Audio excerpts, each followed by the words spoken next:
jafe-jafe yi nga xam ne Rufisque mu ngi koy jànkonteel rawatina ci inondation yu bëri par rapport ak construction terre bi nga def ci ay sorties yu bëri yow tey lan nga jàpp ne moom moo nekk jafe-jafe bi nga xamante ni Rufisque mu ngi koy jànkonteel par rapport ak inondation yu bëri yooyu. waaw xam nga man damay nekk en l'aise ndax chaque jour su ma waxee si kàttanu sunu borom ñu ne waxoon naa ko terre bi bañ koy defar laa wax lu mu nar a jur ci ay conséquences xam nga Rufisque xur la ndox mi day jóge te fa muy jóge dafa sori lu Tëngéej département c'est-à-dire Sangalkam lay jóge Kër Ndiaye Lo ñëw jaar ci kano yi dem ci géej gi Rufisque d'abord assainissement bi réseau d'assainissement bi dafa nekk réseau bu vétuste bu yàgg vétuste te état jëlu ci benn disposition canaux yi 13 kilomètres de canaux à ciel ouvert yëpp xubidaas yëpp yàqu amul benn tey boo mën a wane bu xamante ni dañ ko réhabilité. mais loolu c'est un danger public. mais bu garaaw ñu subir avancée de la mer parce que géej gi mi ngi lekk dëkk bi ñu tabax autoroute à péage bu ñu adapté wul ak suñu réseau d'assainissement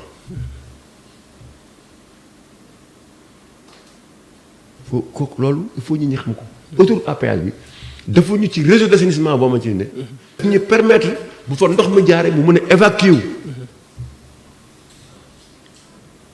mu doon ay problème yu ñuy dund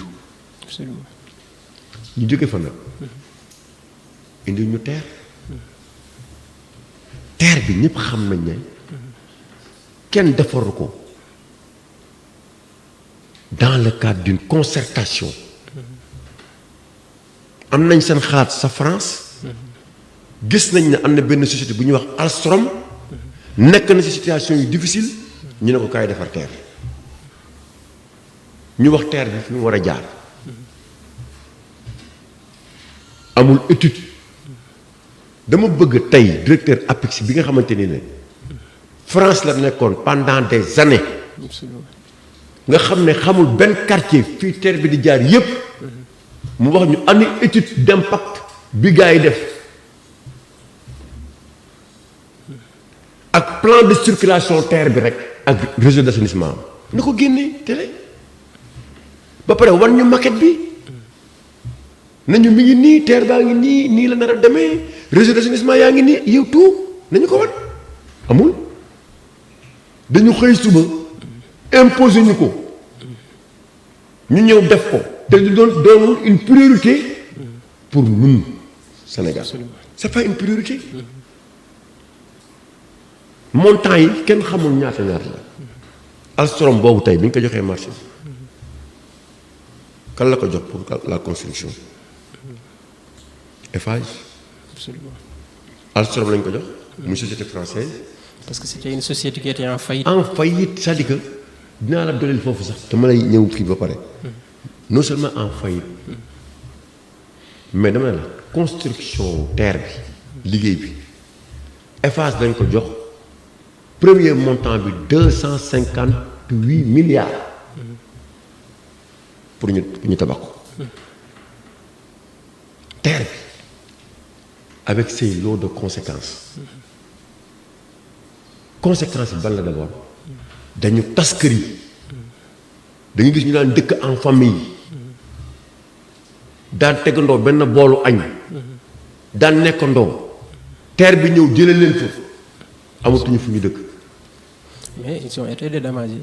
c'est ça là où je vais en venir et ça xam nga ñun on a un problème mooy kër yu bëri amuñu këyit kër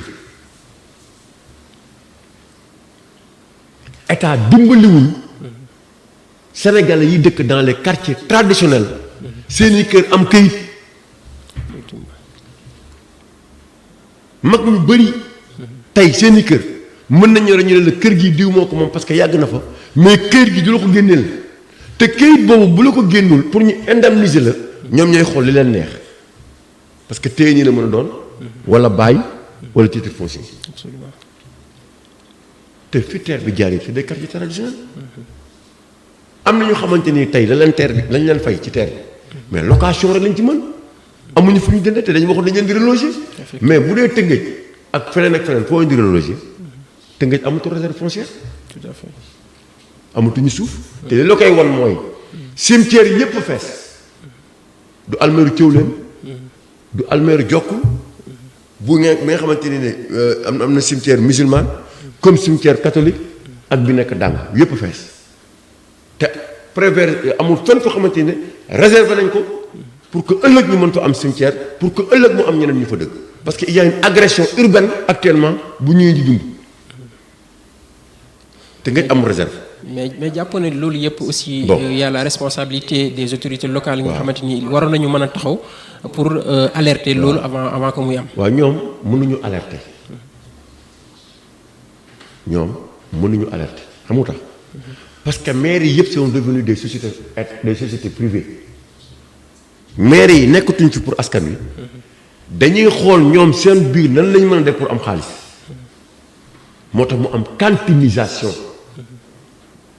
des quartiers foo gis léegi ñu ngi ko jéem a aménager pour nit ñi def fa ay cantines. Absolument. foo gis léegi ñu ngi ko jéem a aménager pour nit ñi def fa ay magasins pour que ñu mën a am ay taxes am ay patentes loolu moo leen tax a jóg mais yow nan nga mën a concevoir canal bi ëpp solo Tëngéej nga xam ne l'eau pluviale lu mu gan rëy ndox mi foofu lay jaar ñu tabax fa ay cantines forte ñëpp te benn maire yi moo ko fa jox benn maire yi moo ko def muy Omar Anne xaw ma lan Anne kii Omar Mané c'est le maire de Rufisque Nord mais noo mën a gisee un canal aussi vétus ndoxu taw bi fa lay war a jaar nga ñëw def fa ay cantines ci kaw nguur gi na tekkaaral kenn waxul. mais où sont passés les milliards yi nga xamante ni l'État avait débloqué pour li nga xamante ni moom mooy canalisation yi au niveau des Rufisque. waaw non 30 milliards. la Wade prévoiroon. commencé woon na ko ba def ay bassin de rétention. bi Macky Sall ñëwee du daal lépp la arrêté. Wade avait prévu benn enveloppe de 30 milliards. pour Rufisque. mais bi Macky bi ñu commencé woon ko. am na ay travaux yu bëri yoo xam def nañ ko fi ak Satar. Absolument. ak les 2 voies yi jëm côté Sangalkam. ak bassin de rétention.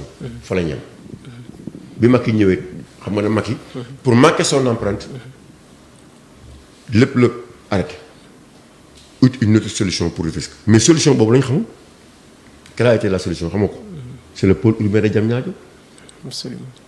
mais pour la terre. c'est la première fois dans l'histoire de Rufisque. inondation am face de lapp. Absolument. conséquence terre. c'est la première fois. te nga taw ay nit di féey ci ndox mi pour génn terre bi la. c'est la première fois mu taw ñuy jël nit ñi di leen teg ci ay pousse-pousse ñuy fay téeméer ñu leen di jàllale terre bi la. c'est la première fois mu taw taw boo xamante ni ne ndox mi dematul bay refouler mu am un refoulement bi et l'eau pluviale et l'eau caustique dans les maisons dans les salons terre bi la. c'est la première fois fii ndox mi waroon jaar yépp nga xam ne muy de juuti ba ba Thiawlène dafa am ay gandi tuyaux yoo xamante ne ndox yëpp fa lañ daan jaar pour dugg ci biir géej gi tuyaux yooyu yëpp lañ leen fatta ba ndox mënatul génn yooyu nag day am refoulement day duggaat ci biir duggaat boobu mu duggaat ci biir nag moo terrassé moo rey les Rufisquois ak fépp bi nga xamante ni ne fa la terre bi di jàll mais ba pare nag rey ñu gën ñu rey nag ci le mur de Berlin man mur de Berlin laa ko tuddee le mur boobu tey bu tawee da ngay gis ndox mi dañuy obligé parfois di toj ci suuf pour que ndox mi mën a jàll. pour walla la y a un manque de réseau d'assainissement. absolument ndax tey bu tawee. instant bi nii. ndox mi nga xamante ne mur bi moom la logé. muru terre bi ndox mi mënul jàll. moo lay war ne amul réseau. amul assainissement.